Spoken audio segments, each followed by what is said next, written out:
আসসালামু আলাইকুম ওরহমতুল্লাহি ওবরকাতু। ইন্নাল হামদুলিল্লাহ ওয়াসসালাতু ওয়াসসালামু আলা রাসূলিল্লাহ ওয়া বা'দ। কোরআনের অমীয় সুধা পান করার জন্য আমাদের সাথে যারা দেখছেন সম্মানিত দর্শক শ্রোতা ভাই বোনেরা, আশা করি সবাই আল্লাহর রহমতে ভালো আছেন, আমরাও আল্লাহর রহমতে ভালো আছি। তো আপনাদেরকে শুভেচ্ছা এবং স্বাগতম জানিয়ে শুরু করছি আজকের কোরআনের এই আসর।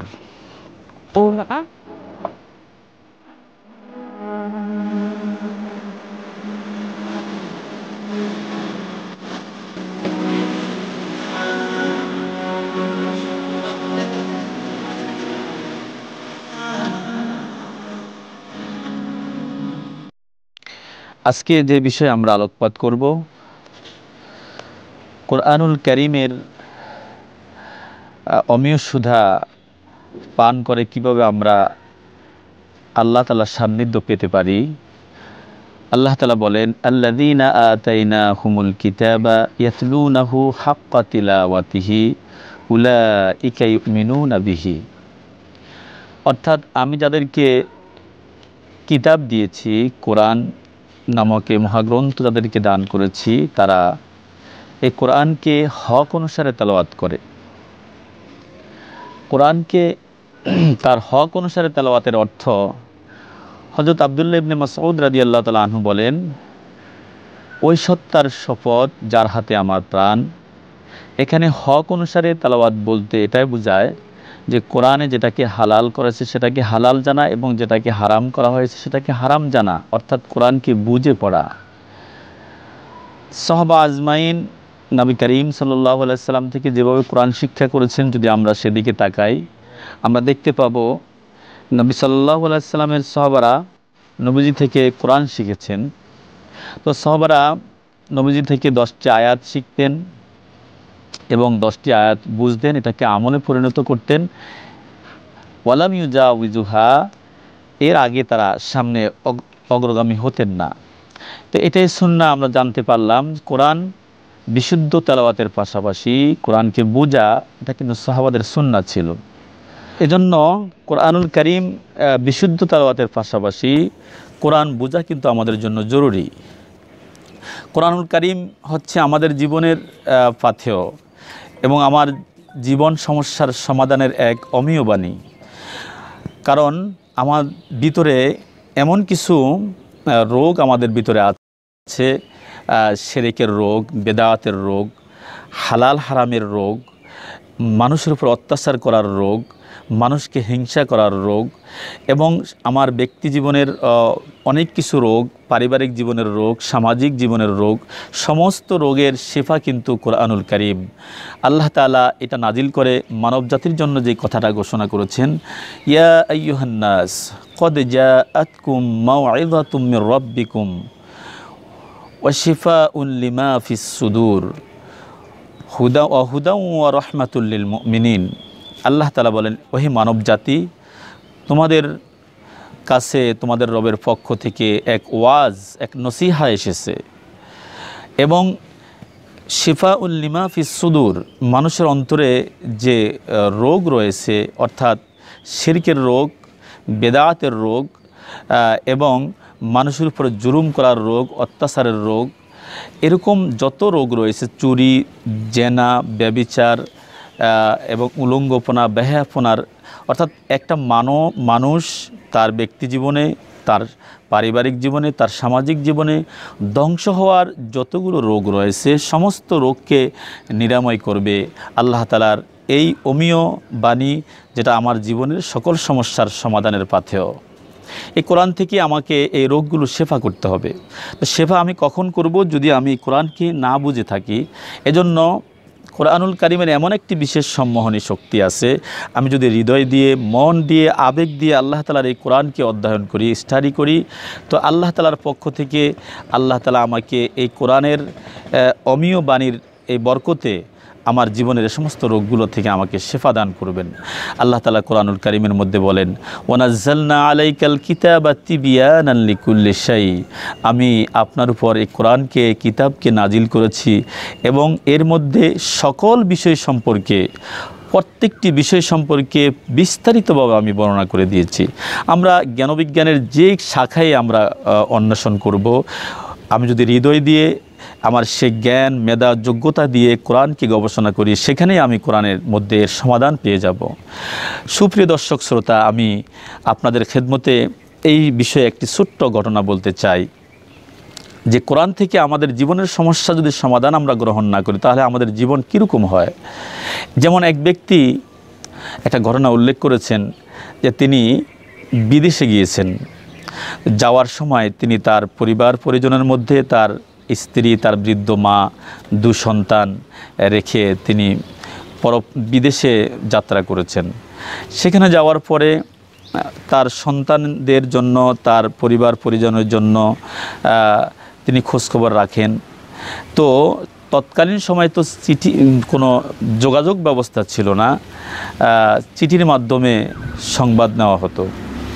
তো তিনি একটি চিঠি প্রেরণ করলেন তাদের জন্য আরবি ভাষায়, যেটা হয়তো সে তার পরিবার পরিজন পড়তে জানে না। তো পরিবার পরিজন ওই চিঠি পাওয়ার পরে দীর্ঘদিন বাবার বা তার স্বামীর চিঠি পেয়ে তারা চিঠিকে খুব আদর যত্ন করে মুখে চুমো দিয়ে বুকে ধারণ করে আলমিরার মধ্যে একটা সুন্দর জায়গায় সেভ করে রেখে দিল। তো এরপরে কয়েক মাস যাওয়ার পরে লোকটা যখন তার চিঠির কোনো উত্তর পেল না, আরেকটি চিঠি তাদের কাছে প্রেরণ করলো। তারা ওটাকে ঠিক এভাবেই খুব যত্ন করে আলমিরার মধ্যে রেখে দিল। এর কয়েক মাস পরে লোকটা চিন্তিত হয়ে গেল, 2টি চিঠি প্রেরণ করলাম, কোনো চিঠির উত্তর পেলাম না, বুঝতে পারলাম না বিষয়টা কি।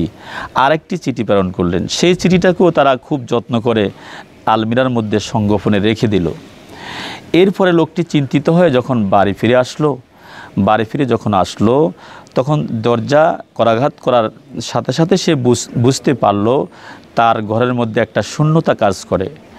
তখন তিনি দেখলেন তার ছোট্ট একটি ছেলে দরজাকে খুলে দাঁড়িয়ে দাঁড়িয়ে ফুঁপিয়ে ফুঁপিয়ে কাঁদছে। এবার তাকে জিজ্ঞেস করলো, বাবা কি অবস্থা, কোথায় তোমার মা, তোমার দাদু কোথায়, তোমার ভাই, ওরা কোথায় আছে, তোমার বোন কোথায়? এবার ছোট্ট সন্তানটি কেঁদে কেঁদে বলছে, আব্বু আপনি যে আমাদেরকে রেখে গেলেন দীর্ঘ সময়, তো আমার দাদু অসুস্থ হয়ে গেছে, মা অসুস্থ হয়েছে, আমাদের টাকা পয়সার কোনো ব্যবস্থা ছিল না, তারা চিকিৎসার অভাবে মারা গেছে। এরপরে আমার বোনটা ম্যাচিউরড হয়েছে, বড় হয়েছে। এলাকার মানুষ যখন অন্যায়ভাবে বখাটে যুবকেরা তার দিকে হাত বাড়িয়েছে, তখন এলাকার মানুষ কোনোভাবেই তাকে অন্যত্র বিবাহবন্ধন আবদ্ধ করেছে, সেখানেও সে শান্তিতে নেই। যখন মা চলে গেল, গার্ডিয়ান চলে গেল, তখন আমার বড় ভাইটা সেও বখারের পাল্লায় পড়ে সেও নষ্ট হয়ে গেছে। এবার লোকটি মাথায় হাত দিয়ে বসে পড়ল আর ক্রন্দন করতে করতে বলতে লাগলো, হায় রে, আমি যে তোমাদেরকে প্রথম একটি চিঠি প্রেরণ করেছিলাম, ওই চিঠির মধ্যে তো তোমাদের অর্থনৈতিক সমস্যার সমাধান ছিল। ওখানে আমি বলেছিলাম, ওই চিঠির মধ্যে আমি উল্লেখ করেছিলাম তোমাদের জন্য আমি কিছু টাকা প্রেরণ করেছি, যে টাকা দিয়ে আমার মার, তোমার আম্মার চিকিৎসা করতে পারতে, তাদের আজকে এই মরণ বেদি গ্রহণ করা লাগতো না। এরপরে আমি পরবর্তী চিঠির মধ্যে আমি জানি যে আমার একটি কন্যা সন্তান আছে, সে বড় হবে, ম্যাচিউরড হয়েছে, তাকে বিবাহ দিতে হবে, কোন সিস্টেমে তাকে বিবাহ দিতে হবে, কীভাবে তাকে আদর্শ শেখাতে হবে, কোন জায়গায় তাকে বিবাহ দিবে, এই সম্পর্কে আমি বিস্তারিত কথা চিঠির মধ্যে উল্লেখ করেছি। এরপরে আমি চিঠি প্রেরণ করেছি, আমি জানি আমার সন্তানগুলো আস্তে আস্তে বড় হচ্ছে, এই ছেলেগুলো বখারের পাল্লায় পড়ে যাবে, কিভাবে সে আদর্শবান ছেলে হবে, কোথায় তাকে পড়ালেখা করাতে হবে, কোন সিস্টেমে তাকে লালন পালন করে বড় করতে হবে, এই সম্পর্কে আমি তোমাদেরকে অবগত করার জন্য চিঠি প্রেরণ করেছি। হায় আফসোস, তোমরা যদি আমার সেই চিঠিগুলো পড়তে, বুঝতে, তাহলে সব কিছুই তোমাদের সমস্যার সমাধান হতো।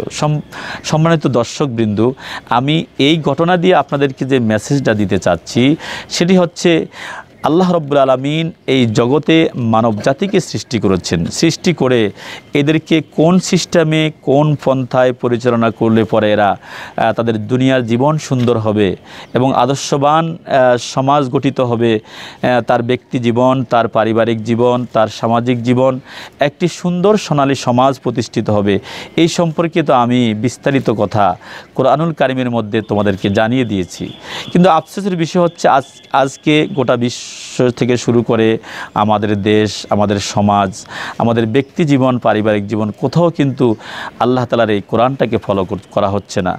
নবী করিম সাল্লাল্লাহু আলাইহি ওয়াসাল্লাম তখন বললেন, আহলুল্লাহ হুম আহলুল কোরআন হুম আহলুল্লাহ, যারা কোরআনের আহাল, কোরআনের পরিবার পরিজন, তারাই হচ্ছে আল্লাহর পরিবার পরিজন, তারা বিশেষভাবে আল্লাহর পরিবারের অন্তর্ভুক্ত থাকবে। সুপ্রিয় দর্শক, কোরআনুল কারীম অধ্যয়ন করে যদি আমরা আল্লাহর পরিবার হতে পারি, এর চেয়ে জীবনে আমাদের আর কি চাওয়ার আছে? অতএব আসুন আমরা আল্লাহর পরিবারভুক্ত হই, এই কোরআনুল কারীমকে আমাদের জীবনে প্রতিষ্ঠা করি, বিশুদ্ধ তেলাওয়াতের মাধ্যমে, বুঝার মাধ্যমে, আমলের মাধ্যমে। আমার ব্যক্তি জীবনে, আমার পারিবারিক জীবনে, আমার সামাজিক জীবনে, আমার রাষ্ট্রীয় জীবনে সকল ক্ষেত্রে এই কোরআনকে আমি ফিট করি, তাহলে কোরআনের প্রকৃত সৌন্দর্য আমি দেখতে পাব। প্রতিষ্ঠিত হবে একটি সুন্দর জীবন, একটি সুন্দর সোনালী সমাজ, একটি সুন্দর একটি আদর্শবান একটি সুনাগরিক একটি রাষ্ট্র, যার মাধ্যমে পৃথিবী মানুষ পাবে শান্তি এই দুনিয়াতে এবং পরকালেও তাদের জন্য আল্লাহ তাআলার মহা নিয়ামত জান্নাতকে আল্লাহ তাআলা বরাদ্দ করে রাখবেন ইনশাআল্লাহ।